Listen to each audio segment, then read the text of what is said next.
when the Department of Justice released over 3 million pages of Epstein files on January 30th, 2026, they revealed something the public had been demanding for years. Names, presidents, billionaires, a former prince, tech moguls, political advisors. Their names are scattered across emails, flight logs, guest lists, and internal FBI documents. But here's the critical question most people get wrong. Being in these files doesn't automatically mean guilt. So let's do what the headlines won't. Let's look at what the documents actually say. I'm James Hartwell. This is Unsealed. Before we get to specific names, you need to understand two key documents that have defined this entire story. The first is Epstein's so-called Black Book, a contact list that contained over 1,000 names. Having your name in that book could mean you were a close associate, or it could mean you were a dentist. Seriously, it included everyone from world leaders to household staff. The second is the flight logs of Epstein's private jet, which the media nicknamed the Lolita Express. These logs recorded every passenger on every trip. Some flew once, some flew dozens of times. But again, flying on that plane does not, by itself, prove knowledge of or participation in any crimes. What it does prove is proximity, and proximity is what investigators follow. The 2026 DOJ release added new flight records, emails, guest lists, photos, and FBI interview notes that filled in gaps the public had never seen before. Let's start with the most politically explosive name in the files: Donald Trump, the current president of the United States. Trump's name appears thousands of times across the released documents, but context matters. The vast majority of those mentions come from news clippings that Epstein and his associates shared via email, articles about Trump's politics, his businesses, his family. However, the documents also contain previously unreleased flight logs showing Trump flew on Epstein's private jet at least 8 times during the 1990s. On one flight in 1993, Trump and Epstein were the only 2 passengers listed. The files also include a letter Trump wrote for Epstein's 50th birthday album in 2003. The Wall Street Journal reported its content was suggestive, though Trump denied writing it. In 2007, Trump revoked Epstein's membership at Mar-a-Lago. Trump has not been accused of wrongdoing by any of Epstein's victims. His Department of Justice stated that some documents contain, quote, unfounded and sensationalist claims about the president. Trump himself called the release a vindication. None of this is proof of criminal behavior, but it does confirm a relationship that lasted at least a decade, one that both men have tried to minimize. Former President Bill Clinton's name also appears extensively in the files.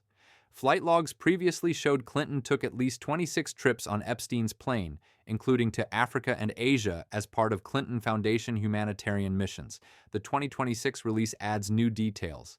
In one deposition, Epstein was asked several questions about Clinton and invoked his Fifth Amendment right to every single one.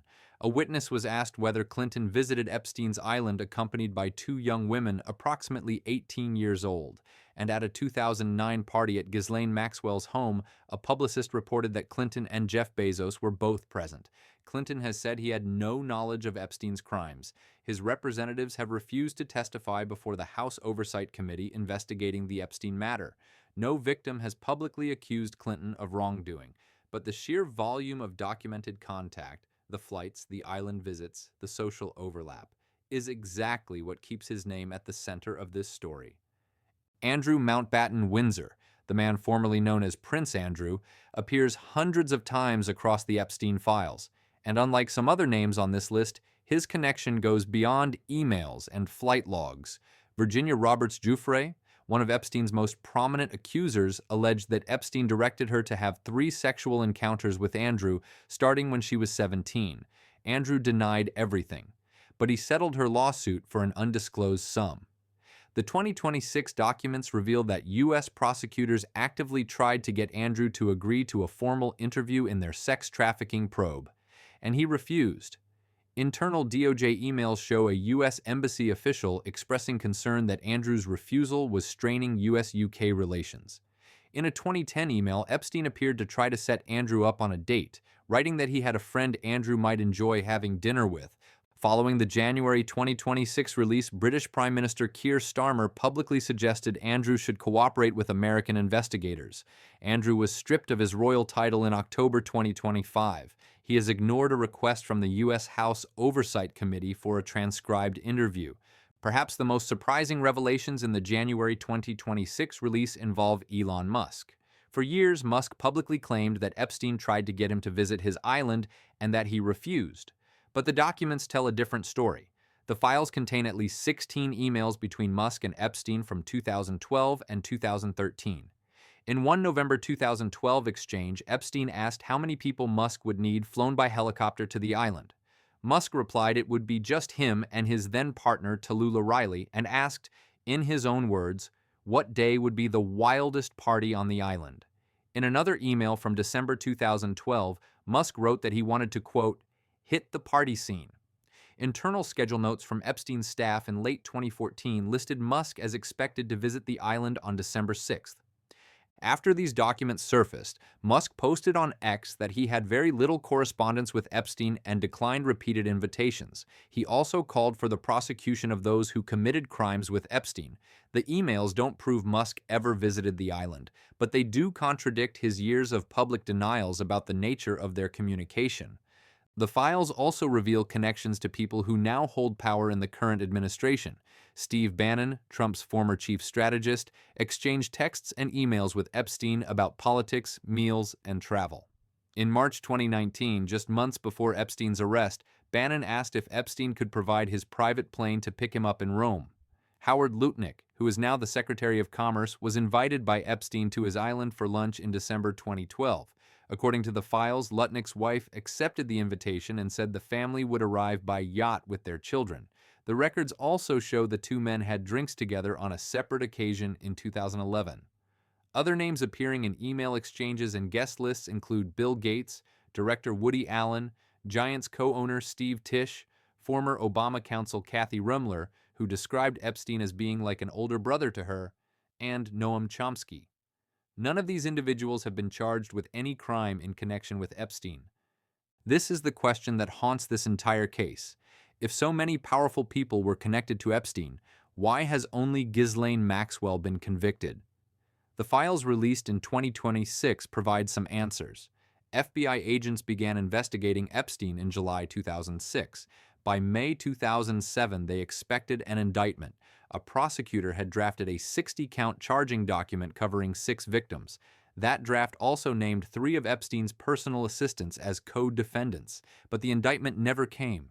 Alexander Acosta, the U.S. attorney in Miami at the time, signed a deal that let Epstein plead guilty to a state charge instead. He received an 18-month sentence with generous work release. Acosta later became Trump's first labor secretary. Federal prosecutors in New York finally charged Epstein again in 2019, but he was found dead in his cell a month later. Maxwell was arrested in 2020 and convicted of sex trafficking in 2021. She's serving 20 years. No one else has ever been charged. Before we close, let's make an important distinction that too many media outlets blur. There are 3 categories of people in these files. The first, people who are mentioned. Their names appear in emails, flight logs, or contact lists. This includes hundreds of people: politicians, scientists, entertainers, business executives. Being mentioned is not evidence of wrongdoing. The second, people who have been accused. Virginia Giuffre and other survivors named specific individuals in legal proceedings. Those accused have denied the allegations, but accusations are part of the legal record. The third, people who have been convicted.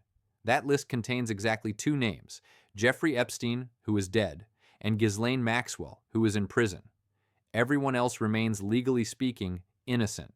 The files raise questions. It's the justice system's job to answer them. 3 million pages, thousands of names, and still the public is left with more questions than answers. Were these just social connections? Or something more? The documents alone can't tell us, but they can show us who was close, who stayed silent, and who looked the other way. In our next episode, we'll examine the most disturbing mystery of all: how Jeffrey Epstein died in one of the most secure federal facilities in the country, and why the surveillance footage disappeared. Subscribe to Unsealed, because these files were sealed for a reason.